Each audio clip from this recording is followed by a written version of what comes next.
Assalamualaikum warahmatullahi wabarakatuh. Bismillahirrahmanirrahim. Alhamdulillahirrabbilalamin. Wabihi nasta'inu ala umuri dunya waddin. Wassalatu wassalamu ala ashrafil anbiya wal mursalin. Wa ala alihi wa sahbihi wa man tabi'a sunnatahu wa jama'atah min yaumina hadza ila yaumin nahdah. Puji beserta syukur marilah kita panjatkan kepada Allah, yang mana atas limpahan rahmat dan kasih sayangnya kita diberi umur panjang sampai detik kali ini. Tidak lupa salawat beserta salam semoga tetap tercurah limpahkan ke baginda alam Nabi besar Ani Habibana wa Nabiyana wa Maulana Muhammad sallallahu alaihi wasallam. Para penonton yang berbahagia dimanapun Anda berada, pada kesempatan kali ini saya akan mencoba menjelaskan kembali, mengulangi kembali, mengajak Anda berdiskusi tentang salah satu daripada materi keibnuan. Dan pada kesempatan kali ini saya akan mencoba membahas kembali tentang makna daripada lambang Ikatan Pelajar Nahdlatul Ulama atau IPNU. Langsung saja, pada lambang IPNU yang sudah kita ketahui, di sana ada beberapa poin yang terkandung dalam maknanya. Yang pasti mewakili daripada ciri-ciri anggota IPNU itu sendiri. Karena innalikulli syai'in alamatan. Setiap sesuatu itu mempunyai ciri masing-masing. Nah, anggota IPNU juga mempunyai cirinya, yakni dengan disimbolkan dengan sebuah lambang. Nah, dalam lambang IPNU sendiri ada 9 poin. Ada beberapa poin yang saya catat.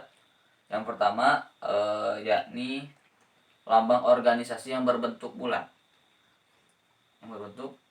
Nah, ini menandakan atau memiliki arti tentang kontinuitas atau terus menerus. Maksudnya, setiap anggota IPNU itu kan berarti berjuang di Nahdlatul Ulama, di organisasi Nahdlatul Ulama.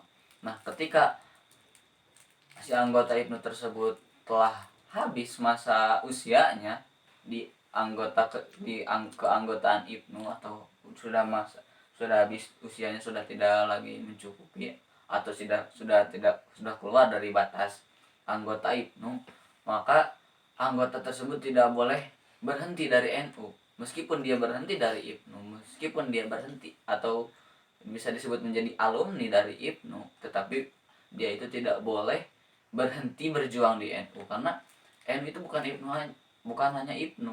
Kan sudah, kalau sudah berjuang di IPNU, lanjutkan lagi ke Ansor ataupun Banser. Nah, kalau sudah di Ansor, Banser, bisa lagi langsung ke NU-nya gitu.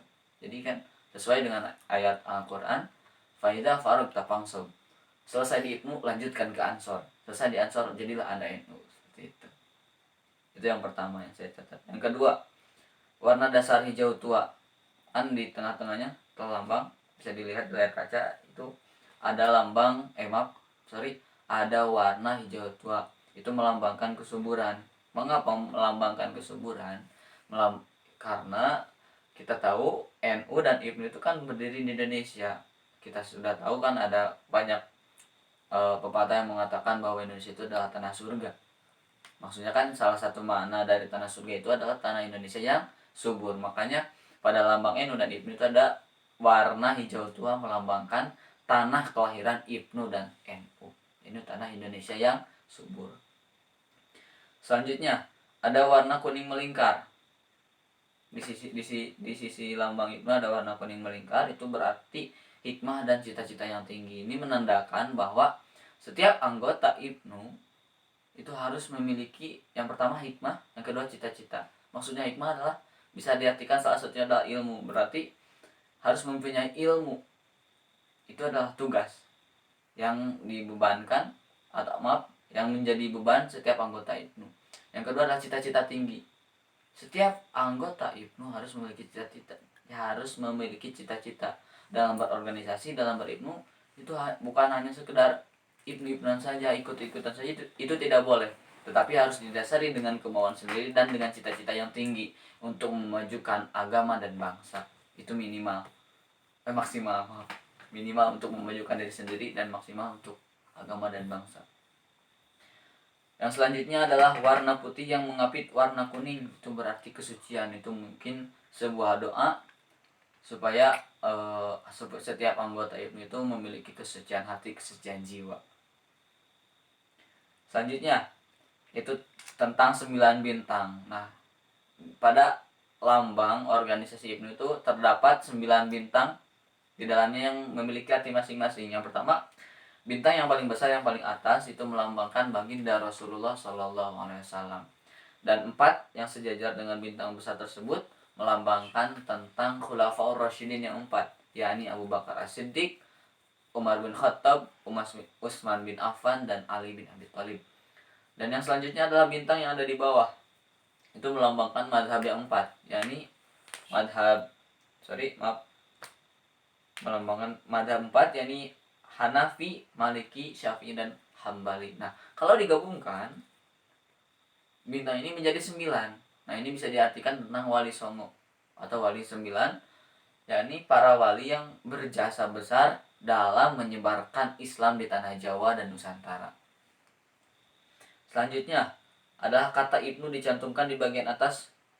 Nah, itu itu menunjukkan tentang nama organisasi. Menunjukkan bahwa lambang ini adalah lambang organisasi ini, IPNU, Ikatan Pelajar Nahdlatul Ulama. Paham? Selanjutnya, 3 titik di antara kata IPNU. 3 titik di antara kata IPNU itu berarti melambangkan atau mewakili tentang slogan yang sudah masyhur di anggota IPNU, yakni belajar, berjuang, bertakwa, atau ada yang menyebutnya tentang berjuta, belajar, berjuang, bertakwa. Itu kan kalau anggota IPNU sedang yel-yel kan, salam pelajar, belajar, belajar, berjuang, bertakwa. Seperti itu. Itu dilambangkan kalau diwakili kalau di lambang itu dengan titik 3 yang ada di antara kata IPNU. Selanjutnya 6 strip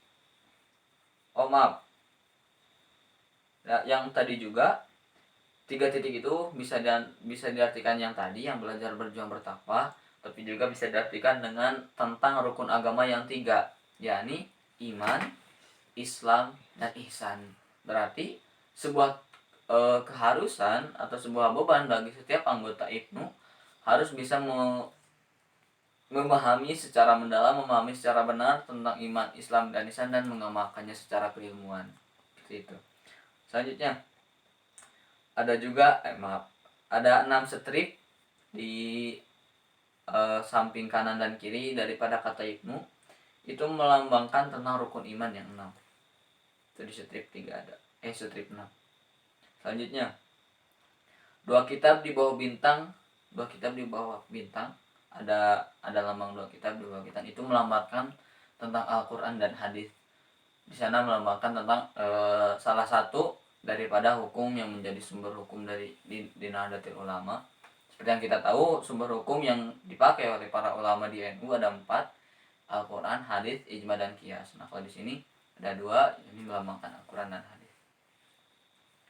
Selanjutnya 2 bulu angsa bersilang di bawah kitab. 2 bulu angsa yang bersilang di bawah kitab itu memiliki arti tentang sintesa antara ilmu umum dan ilmu agama. Ini menunjukkan bahwa setiap anggota IPNU, setiap pelajar Nahdlatul Ulama itu tidak boleh mengesampingkan salah satu dari ilmu yang 2, yakni ilmu agama dan dari agama. Tidak boleh memilih salah satunya.